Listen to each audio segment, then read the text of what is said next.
નમસ્તે વિદ્યાર્થી મિત્રો, મારી યુટ્યુબ ચેનલમાં આપનું સ્વાગત છે। આ એક પરિપત્ર આવેલો છે ધોરણ 1 થી 5 અન્ય માધ્યમ માટે। તો જે વડી અદાલત જે લોકોના કોર્ટ કેસ શરૂ છે અને વડી અદાલતમાંથી આ પરિપત્ર આવેલો છે। તો શું છે પરિપત્ર અને શું આપ્યું છે વડી અદાલત એટલે કે હાઈકોર્ટે ચુકાદો, તો આપણે જોઈએ વિગતે। વડી અદાલતમાં દાખલ થયેલ CA ઇન 3005/2026 તથા સમાન પ્રકારના અન્ય કેસોમાં તારીખ 9/6/2026ના ઓરલ ઓર્ડરના અરજદારો માટે અગત્યની સૂચના। નામ: વડી અદાલતમાં દાખલ થયેલ CA ઇન SCA નંબર 3005/2026 તથા સમાન પ્રકારના કેસમાં દાખલ થયેલ CA અંતર્ગત તારીખ 9/6/2026ના રોજ નામ વડી અદાલતે આપેલ ઓરલ ઓર્ડર મુજબ સદર કેસોના અરજદારોના પિટિશનર્સ ઓફલાઈન ફોર્મ વિદ્યા સહાયક ભરતી ધોરણ 1 થી 5 અન્ય માધ્યમ વર્ષ 2026ની તારીખ 25/5/2026ના રોજ પ્રસિદ્ધ થયેલ જાહેરાત અન્વયે સ્વીકારવા આદેશ થયેલ છે। સદર કેસના અરજદારોએ નીચે મુજબની સૂચનાઓ ધ્યાને લેવા જણાવવામાં આવેલ છે। એટલે કે જે અન્ય માધ્યમવાળા લોકોએ કેસ કરેલો છે, તો એ જે લોકોએ કેસ કરેલો છે એ લોકોને ફોર્મ ભરવા માટે ઓફલાઈન ફોર્મ ભરવા માટે પરમિશન આપેલ છે।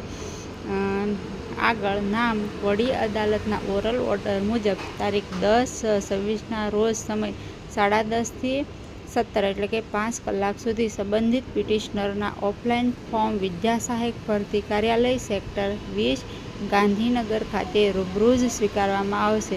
એટલે કે તારીખ 10 તારીખના રોજ ખાલી એક જ તારીખ છે, તે દિવસે 10:30 થી 5 કલાકની વચ્ચે ગાંધીનગરમાં જે સેક્ટર 20 છે ત્યાં જઈ અને રૂબરૂ ફોર્મ ભરવાના રહેશે જે પિટિશનર્સ છે એ લોકોએ।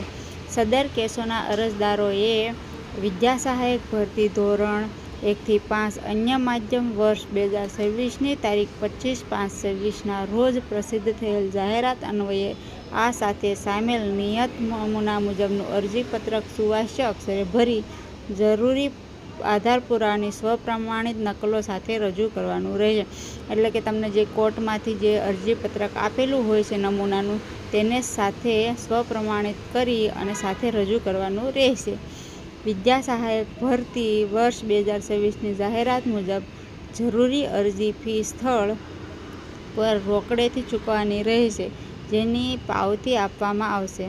તમામ પિટિશનરે સદર કેસમાં મંજૂર થયેલ દાદ સિવાયની સદર ભરતીમાં ઉમેદવારી નોંધાવવા અંગેની અન્ય તમામ શરતો પરિપૂર્ણ કરતા હોવા જોઈશે। નામ વડી અદાલતના ચુકાદા મુજબની બાંહેધરી રજૂ કર્યેથી જ અરજીપત્રક સ્વીકારવામાં આવશે, જે સંબંધિત ઉમેદવારને સદર ભરતી માટે બંધન કરતા રહેશે। નામ વડી અદાલતના આદેશ મુજબ માત્ર અરજીપત્રક સ્વીકાર્યથી નોકરી અંગેનો કોઈ હક દાવો રહેશે નહીં અને તે નામ વડી અદાલતના આખરી ચુકાદાને આધીન રહેશે। તો ગુજરાત રાજ્ય પ્રાથમિક શિક્ષણ પસંદગી સમિતિ ગાંધીનગર। તો આ પરિપત્ર એ છે કે જે અન્ય માધ્યમમાં હિન્દી અને ઇંગ્લિશ માધ્યમના જે પિટિશનરો છે, જે લોકોએ કેસ કર્યો છે, એ લોકોને ઓફલાઈન ફોર્મ સ્વીકારવા માટે તારીખ 10/6/26ના રોજ 10:30 થી 5ની વચ્ચે ગાંધીનગરમાં સેક્ટર 20 ખાતે રૂબરૂ જઈ અને ફોર્મ ભરવાની પરમિશન આપવામાં આવેલ છે। તો જે લોકો અન્ય માધ્યમના હોય તે લોકો જઈ અને ભરી આવે। ધન્યવાદ।